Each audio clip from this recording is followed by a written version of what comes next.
نحمدہ و نصلی علی رسولہ الکریم اما بعد اعوذ باللہ من الشیطان الرجیم بسم اللہ الرحمن الرحیم رب اشرح لی صدری ویسر لی امری واحلل عقدۃ من لسانی یفقہوا قولی ربنا زدنا علما ربنا زدنا علما ربنا زدنا علما اللہم فقہنا فی الدین اللہم فقہنا فی الدین اللہم فقہنا فی الدین آمین الہی آمین۔ سورۃ البلد۔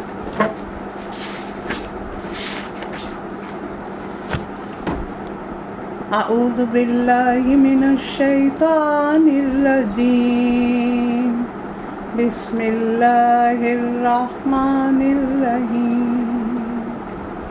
لا اقسم بهذا البلد وانت حل بهذا البلد ووالد وما ولد لقد خلقنا الانسان في كبد أيحسب أن لن يقدر عليه أحد يقول أهلكت مالا لبدا أيحسب أن لم يره أحد ألم نجعل له عينين ولسانا وشفتين وهديناه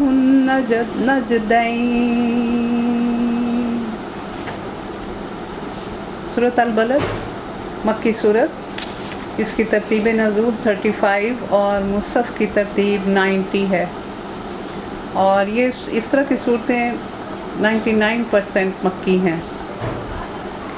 اللہ کے نام کے ساتھ جو رحمان اور رحیم ہے۔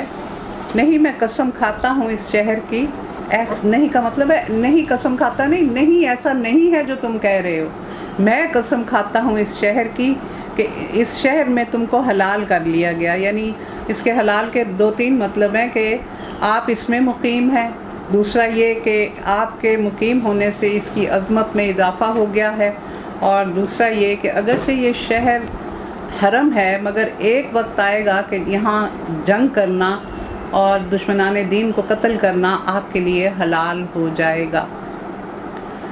اور میں قسم کھاتا ہوں باپ کی اور اس اولاد کی جو اس سے پیدا ہوئی، یعنی حضرت آدم اور چلنے والی نسل۔ در حقیقت ہم نے انسان کو مشقت میں پیدا کیا، کیا اس نے یہ سمجھ رکھا ہے کہ اس پر کوئی قابو نہ پا سکے گا، یعنی مالک یوم الدین ہوں، جزا سزا کا دن آئے گا جس میں ہر ایک سے اس کے اعمال کا حساب لیا جائے گا۔ کہتا ہے میں نے ڈھیروں مال اڑا دیا، کیا وہ سمجھتا ہے کہ کسی نے اس کو نہیں دیکھا؟ یعنی وہ تو جب برے کام کیے جاتے ہیں تو انسان بے خوف ہو جاتا ہے، وہ سمجھتا ہے مجھے کوئی نہیں دیکھتا۔ اللہ کی ذات پتہ نہیں کیوں اس کے ذہن سے نکل جاتی ہے۔ ہم نے اسے 2 آنکھیں اور 1 زبان اور 2 ہونٹ دیے، اور دونوں نمایاں راستے اس کو دکھا دیے، یعنی حق اور باطل، نیکی اور بدی، اور اس کے اندر ایسا فرقان رکھ دیا، ایسا ضمیر رکھ دیا جو اس کو بتاتا ہے کہ کون سا راستہ صحیح ہے اور کون سا غلط۔ مگر اس نے دشوار گزار گھاٹی سے گزرنے کی ہمت نہ کی، اور تم کیا جانو کیا ہے دشوار گزار گھاٹی؟ کسی گردن کو غلامی سے چھڑانا، یا فاقے کے دن کسی قریبی یتیم یا خاک نشین کو کھانا کھلانا۔ یہ دیکھیں، گردن کو چھڑانا اب غلامی تو ہے نہیں، تو اس کا مطلب یہ ہے کہ قرض ادا کیا جا سکتا ہے، وہ بھی گردن ہی پھنسی ہوتی ہے، اور کھانا کھلانا۔ آدم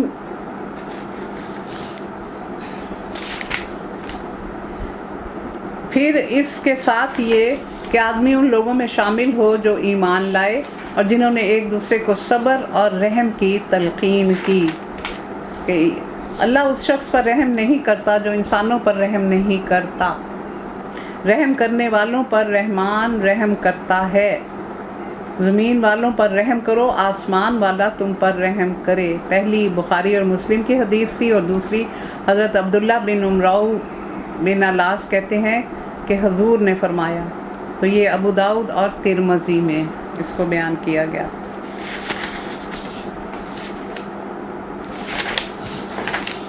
یہ لوگ ہیں دائیں بازو والے، اور جنہوں نے ہماری آیات کو ماننے سے انکار کیا وہ بائیں بازو والے ہیں، ان پر آگ چھائی ہوگی۔ جن کو نامہ اعمال دائیں بازو میں دیا جائے گا اور جن کو نامہ اعمال بائیں بازو میں دیا جائے گا، گناہ گاروں کو۔ یعنی آگ اس طرح ان کو گھیرے ہوئے ہوگی کہ اس سے نکلنے کا کوئی راستہ یہ نہ پا سکیں گے۔ اگلی سورت الشمس۔ بسم اللہ الرحمن الرحیم۔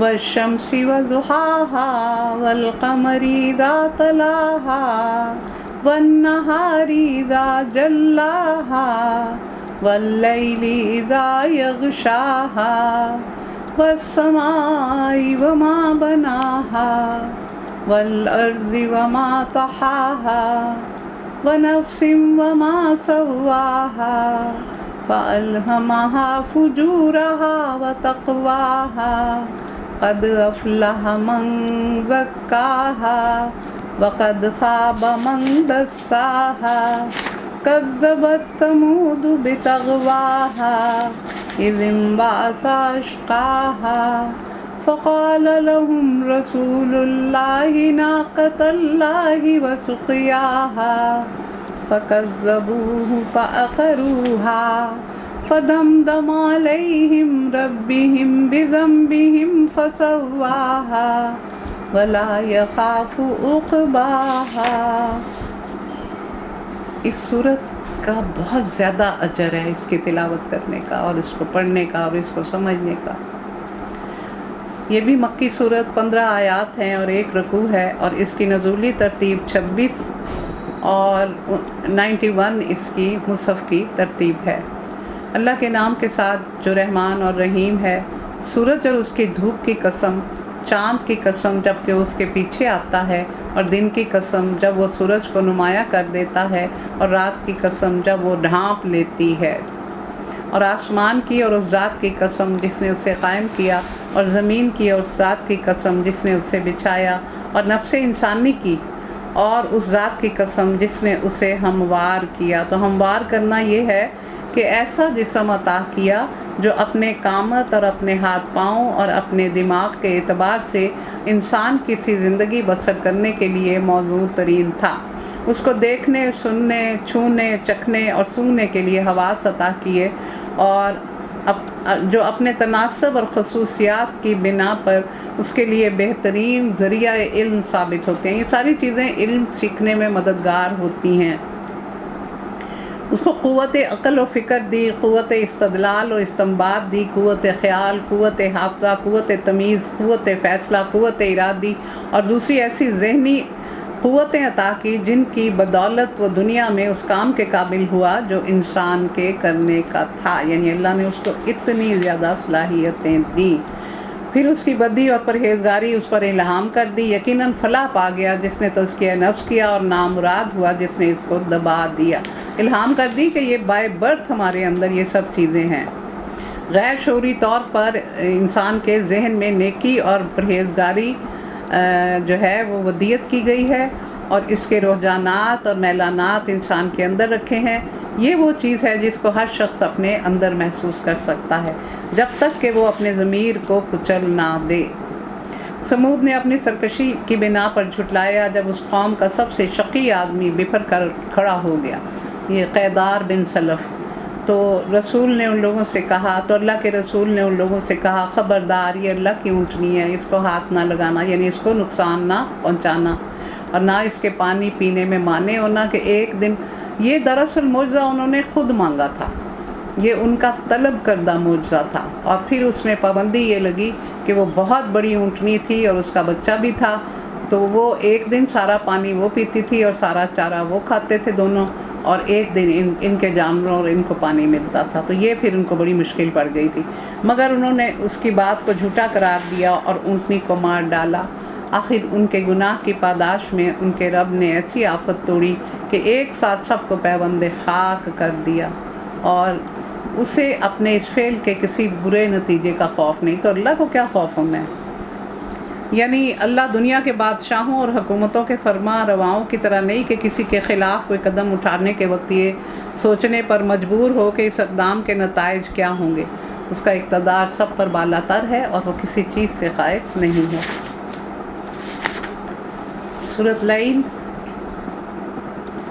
بسم اللہ الرحمن الرحیم، واللیل اذا یغشا والنہار اذا تجلی وما خلق الذکر والانثی ان سعیکم لشتی فاما من اعطی واتقی وصدق بالحسنی فسنیسرہ للعسری۔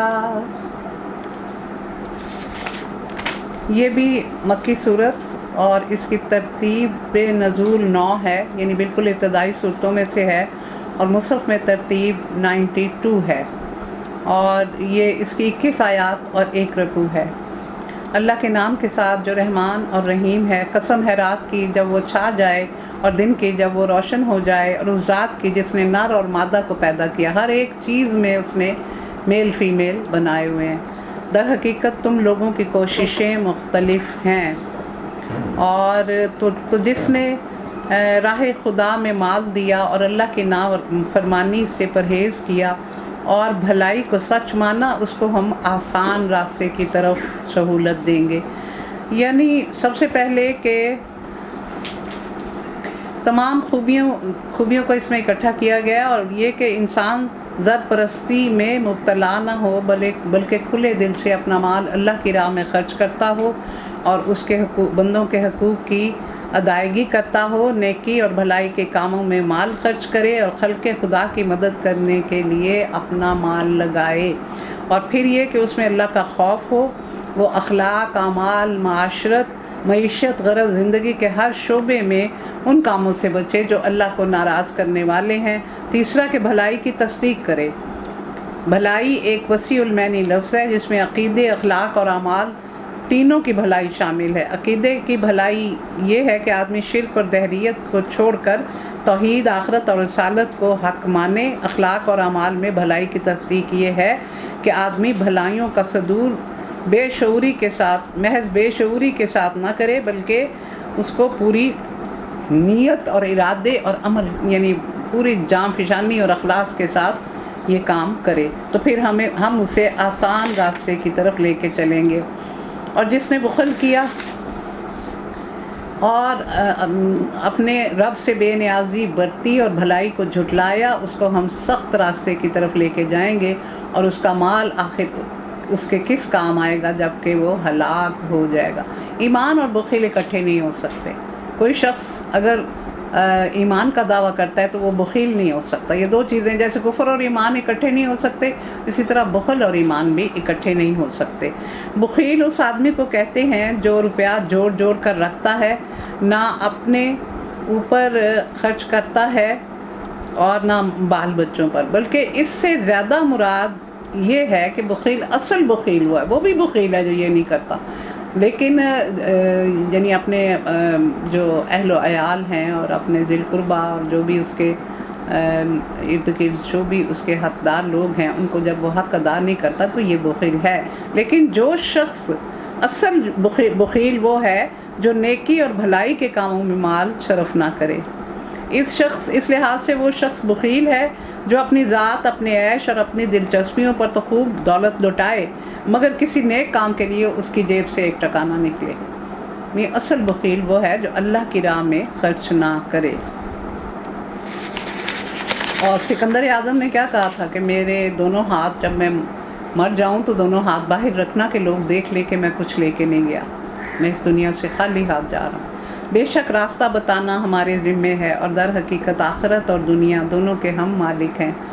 بس میں نے تم کو خبردار کر دیا ہے بھڑکتی ہوئی آگ سے کہ بچ جاؤ اس سے، اس میں نہیں جھلسے گا مگر وہ جو انتہائی بدبخت، جس نے جھٹلایا اور منہ پھیرا۔ یہ جو کفار مکہ سرداران قریش تھے، ان کا وتیرہ، اور اس سے دور رکھا جائے گا جو نہایت پرہیزگار ہو، جو پاکیزہ ہونے کی خاطر اپنا مال دیتا ہے۔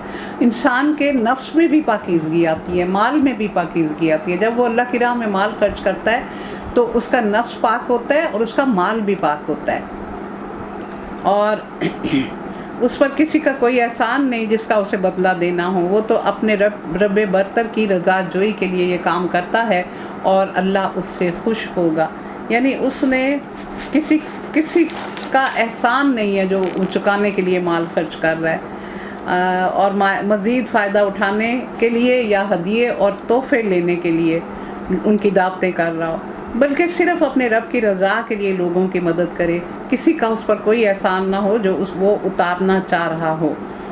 اور اس کی بہترین مثال حضرت ابو بکر صدیق کی ہے کہ مکہ میں جب لونڈیوں اور غلاموں پر بہت زیادہ ظلم توڑے جا رہے تھے تو یہ ان کو خرید کر آزاد کیا کرتے تھے، اور حضرت ابو بکر کو اس طرح ان غریب غلاموں اور لونڈیوں کی آزادی پر روپیہ خرچ کرتے ہوئے دیکھ کر ان کے والد نے ان سے کہا تھا کہ تم کمزور لوگوں کو آزاد کرتے ہو، اگر مضبوط جوانوں کی آزادی پر یہ روپیہ خرچ کرتے تو وہ تمہارے لیے قوت بازو بنتے۔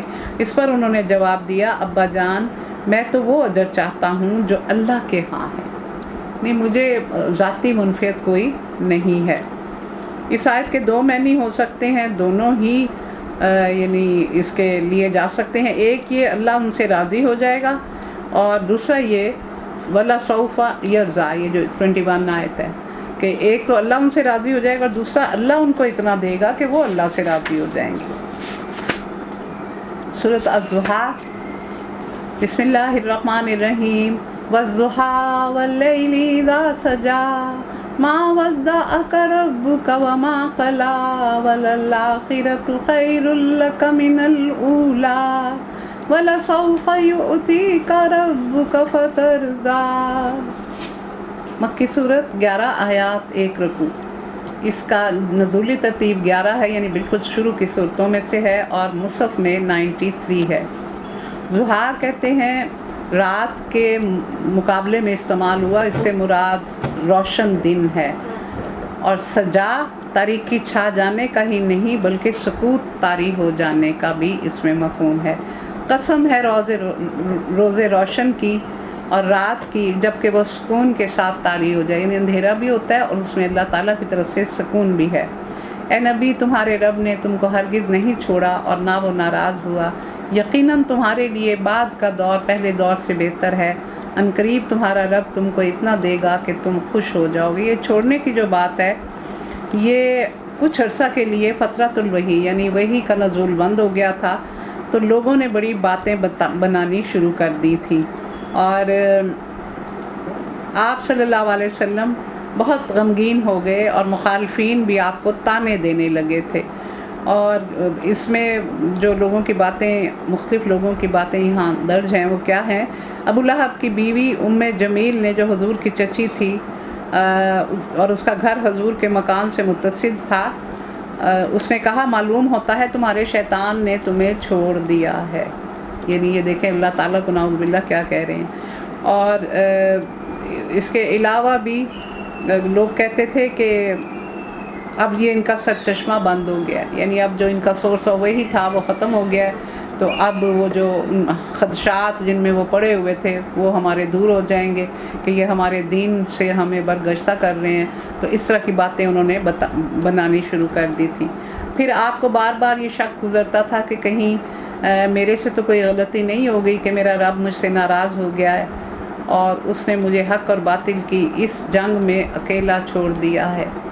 تو یہ ایسا نہیں تھا، بلکہ اللہ تعالیٰ نے کیا فرمایا کہ آپ ابتدائی دور کی مشکلات سے پریشان نہ ہوں، اور ہر بعد کا دور پہلے دور سے آپ کے لیے بہتر ہوگا۔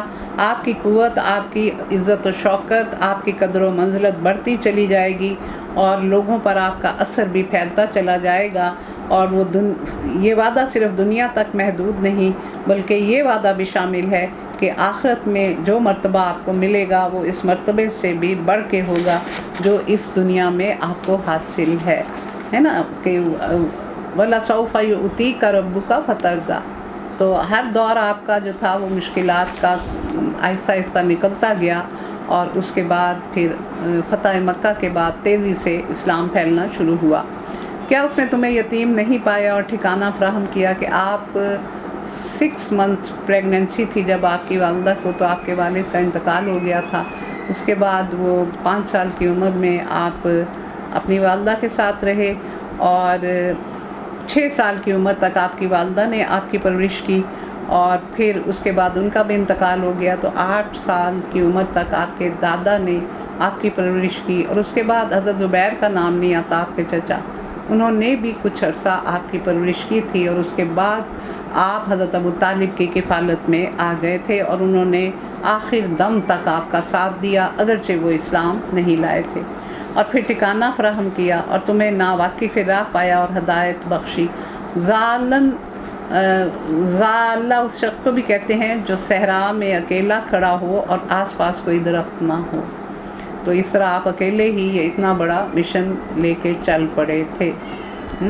اتر کر ہرا سے سوئے قوم آیا اور ایک نسخے کی میعاد ساتھ لایا، اور اللہ تعالیٰ نے پھر آپ کو یہ نبوت کے لیے چن لیا۔ سب سے بڑی جو آپ کو نعمت عطا کی گئی وہ نبوت تھی، اور تمہیں نادار پایا اور مالدار کر دیا، لہذا یتیم پر سختی نہ کرو اور سائل کو نہ جھڑکو اور اپنے رب کی نعمت کا اظہار کرو۔ تو مالدار کر دیا کہ آپ آخر وقت میں تو آپ کے پاس اتنے خزانے آتے تھے اور آپ ان کو ویسے ہی ایک دم سے تقسیم فرما دیا کرتے تھے۔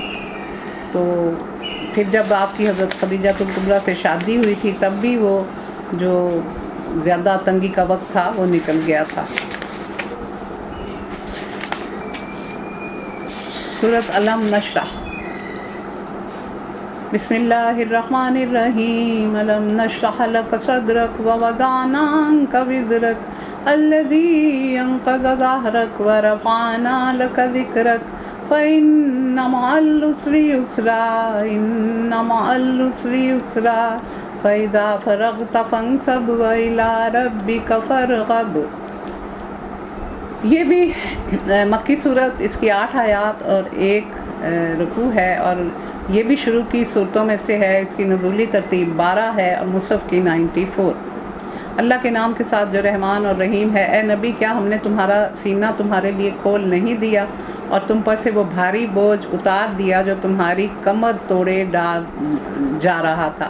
تو شرح صدر کیا ہے کہ جس شخص کو اللہ تعالیٰ ہدایت بخشنے کا ارادہ کرتا ہے اس کا سینہ اسلام کے لیے کھول دیتا ہے۔ اور پھر یہ سورۃ زمر کا ترجمہ میں نے آپ کو سنایا تھا، اور پھر کیا کہا گیا کہ کیا وہ شخص جس کا سینہ اللہ نے اسلام کے لیے کھول دیا ہو اور وہ اپنے رب کی طرف سے ایک روشنی پر چل رہا ہو، تو وہ دونوں برابر ہو سکتے ہیں۔ جس کا اللہ سینہ کھول دے، یعنی اس کو ہدایت نصیب ہو اور اس کی تعلیفیں، یعنی اس کا جو قلب ہے وہ رقت سے بھر جائے اور ایمان کی حلاوت کو وہ اپنے اندر محسوس کرے، اور اس کا انداز پھر دوسرے لوگوں سے فرق ہو جاتا ہے۔ شرح صدر سے مراد یہ ہے کہ آدمی کا حوصلہ بلند ہو جائے، کسی بڑی سے بڑی مہم پر جانے اور کسی سخت سے سخت کام کرنے میں بھی اسے تحمل نہ ہو، اور نبوت کی عظیم ذمہ داریاں سنبھالنے کی ہمت پیدا ہو جائے۔ تو آپ کا تو جو قلب اطہر ہے اس کو آب زمزم سے 2 دفعہ دھویا گیا تھا شق صدر کرنے کے بعد، اور تمہاری خاطر تمہارے ذکر کا آوازہ بلند کر دیا۔ حقیقت یہ ہے کہ تنگی کے ساتھ فراخی ہے، بے شک تنگی کے ساتھ فراخی ہے، لہذا جب تم فارغ ہو تو عبادت کی مشقت میں لگ جاؤ اور اپنے رب کی طرف راغب ہو جاؤ۔ ذکر کو بلند کر دیا۔ ورفعنا لک ذکرک، کہ دیکھیں اذان میں اور نماز میں، درود شریف میں، کلمہ میں، ہر چیز میں اللہ کے نام کے ساتھ رسول اللہ صلی اللہ علیہ وسلم کا ذکر کیا جاتا ہے۔ معراج کے موقع پر رسول اللہ صلی اللہ علیہ وسلم نے سوال کیا تھا کہ یا باری تعالیٰ، تو نے سب کو معجزات دیے، موسیٰ کو 9 معجزات دیے، عیسیٰ مردوں کو زندہ کرتے تھے، اور ہر ایک رسول کو تو نے معجزات عطا کیے، میرے لیے کیا ہے؟ تو آپ نے فرمایا تھا وَرَفَعْنَا لَكَ ذِكْرَكَ، کہ میرے نام کے ساتھ تیرا ذکر ہمیشہ میرے محبوب لیا جائے گا، اور پوری دنیا میں ہر وقت اللہ اور رسول کا نام گونج رہا ہوتا ہے، کیونکہ دن رات کے جو ٹائمنگز ہیں وہ فرق ہیں، تو اس لیے کوئی وقت ایسا نہیں ہوتا کہ جب اللہ اور رسول کے نام، اللہ کے نام کے ساتھ رسول کا نام بھی نہ لیا جا رہا ہو۔ سورۃ 3